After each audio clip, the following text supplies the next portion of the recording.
Bismillahirrahmanirrahim. Assalamualaikum warahmatullahi wabarakatuh. Alhamdulillah wa syukurillah ala nikmatillah. Allahumma salli ala sayyidina Muhammad wa ala ali sayyidina Muhammad. Amma ba'du. Saudara pendengar Jamaah Taklim Cahaya Salam yang semoga kita semuanya senantiasa dirahmati Allah Subhanahu wa Ta'ala, baik di dunia maupun di akhirat kelak. Amin, amin, amin. Saudara pendengar, kali ini pokok bahasan kita adalah tentang adab berdoa. Mengingat doa adalah ibadah sebagaimana sabda Nabi Muhammad Rasulullah Sallallahu Alaihi Wasallam, maka ada beberapa etika yang harus kita terapkan dalam berdoa ini. Untuk kepentingan itu, kami rangkumkan adab berdoa dari beberapa ayat Al-Quran, juga digabungkan dengan petua Imam Al-Ghazali yang tertuang dalam Ihya Ulumuddin dan petua Al-Qusairi serta petua Imam Nawawi. Saudara pendengar, adab berdoa itu setidaknya ada 9. Pertama, kita harus bertobat sebelum berdoa, lalu menghadapkan diri kepada Allah dengan sungguh-sungguh dan khusyuk. Bertobat di sini bisa juga kita lakukan dengan mengawali doa itu dengan membaca Astaghfirullahaladzim, Astaghfirullahaladzim, Astaghfirullahaladzim. Setidaknya istighfar itu kita baca sebanyak 3 kali. Adab kedua, kita disunnahkan menghadap kiblat. Ini jika kita berdoa sewaktu-waktu, doa mutlak yang tidak terikat oleh waktu. Biasanya berdoa itu kan kita lakukan setelah kita sholat.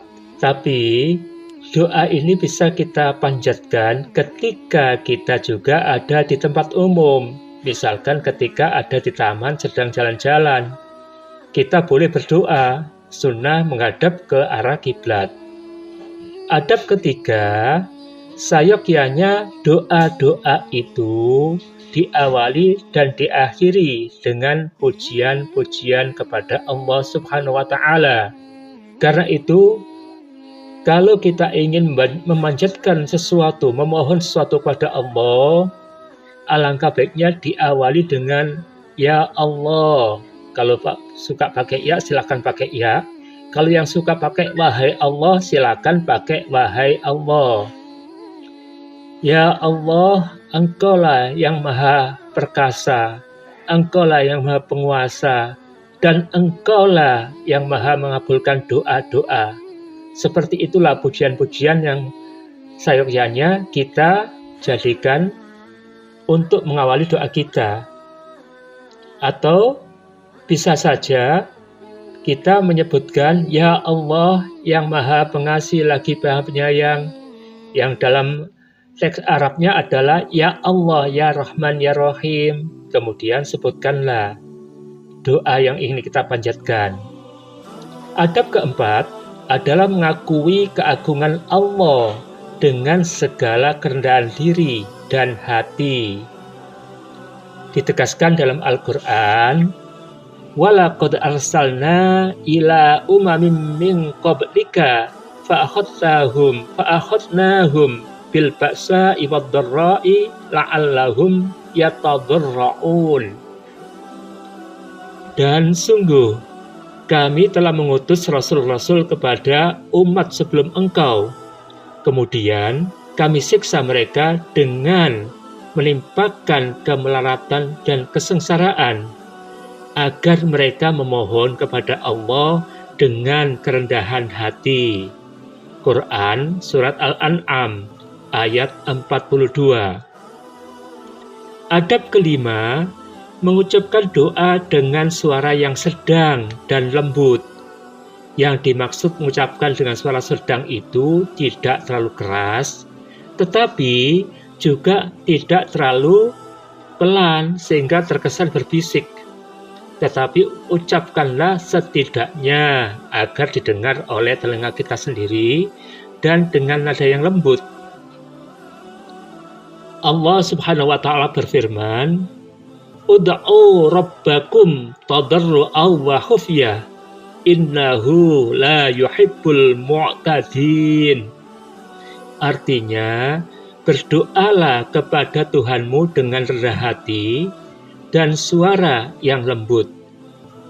Innahu la yuhibbul mu'tadin. Sungguh dia tidak menyukai orang-orang yang melampaui batas. Melampaui batas maksudnya dalam berucap kata, yakni terlalu keras misalkan, itu melampaui batas. Quran surat Al-A'raf, yaitu surat ke-7 ayat ke-55. Adab ke-6, memanjatkannya dengan perasaan takut dan berharap. Apa yang dimaksud dengan perasaan takut? Adalah takut tidak akan diterima doa kita takut tidak akan diterima oleh Allah Subhanahu wa taala. Tetapi sebagai hamba, kita tetap berharap untuk Allah Subhanahu wa taala kabulkan. Karena inilah yang ditegaskan oleh Allah Subhanahu wa taala, berdoalah kepadanya dengan rasa takut dan penuh harap. Sesungguhnya rahmat Allah sangat dekat kepada orang yang berbuat kebaikan. Surat 7, yakni Al-A'raf ayat 56. Adab ke-7, tidak perlu berpantun dan atau dengan pengucapan berirama. Cukuplah dengan kata-kata yang baik yang mencerminkan kerendahan kedudukan kita sebagai hamba di hadapan Allah Subhanahu wa taala. Serta sederhanakanlah dan tepat mengenai sesuatu yang kita inginkan.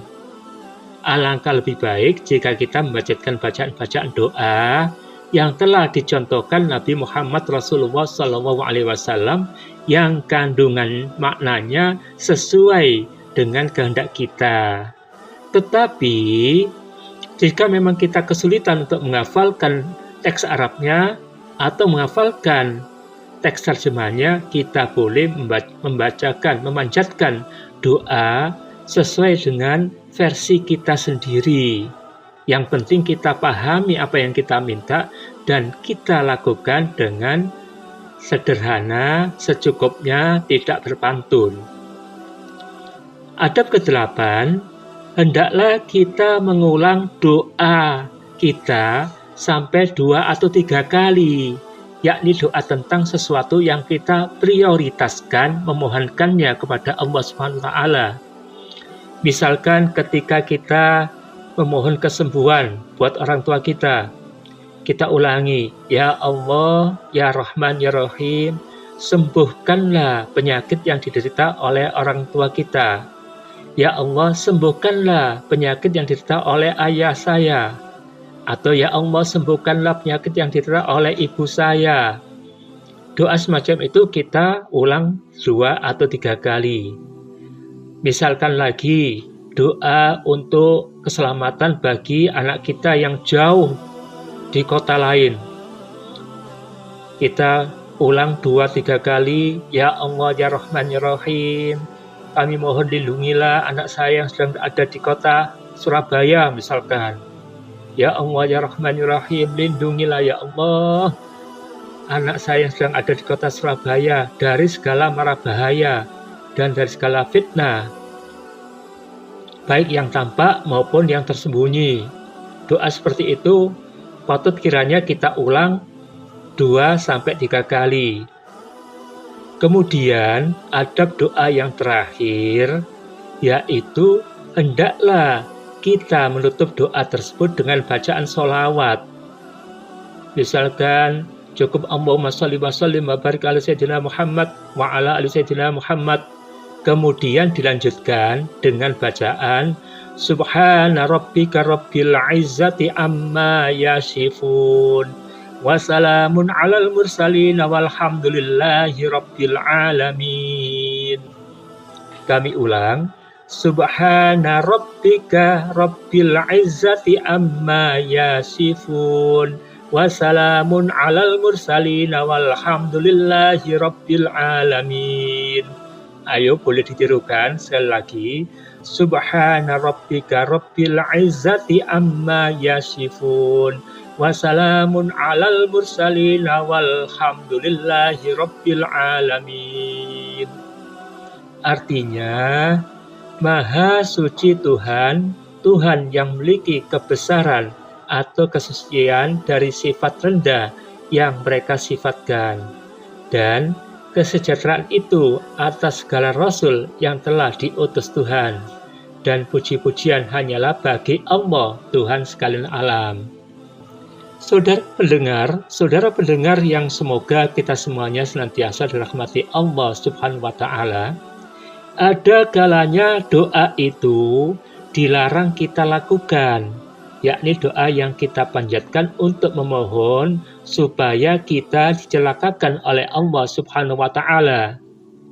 Nabi Muhammad Rasulullah Sallallahu Alaihi Wasallam bersabda, sekali-kali janganlah kamu meminta supaya kamu dicelakakan. Begitu pula anak-anak, pelayan, dan harta yang ada padamu. Mungkin permintaan-permintaan itu bertepatan dengan waktu yang ijabah, yakni waktu dikabulkannya doa, di mana ia langsung diperkenankan Allah Subhanahu wa Ta'ala. Hadis ini diriwayatkan oleh Abu Dawud. Akan tetapi, doa mohon kecelakaan ini diperbolehkan jika ditujukan kepada orang-orang yang zalim, agar dengan kecelakaan tersebut orang zalim itu, orang lain itu terlepas dari kezalimannya. Dan semoga saja orang zalim itu segera menyadari segala kezalimannya lalu bertobat. Demikianlah saudara pendengar tentang adab berdoa yang perlu kita amalkan dalam berdoa sehari-hari. Kurang lebihnya kami mohon maaf. Terima kasih atas perhatiannya. Wallahul muwaffiq ila aqwamit thariq. Wassalamualaikum warahmatullahi wabarakatuh.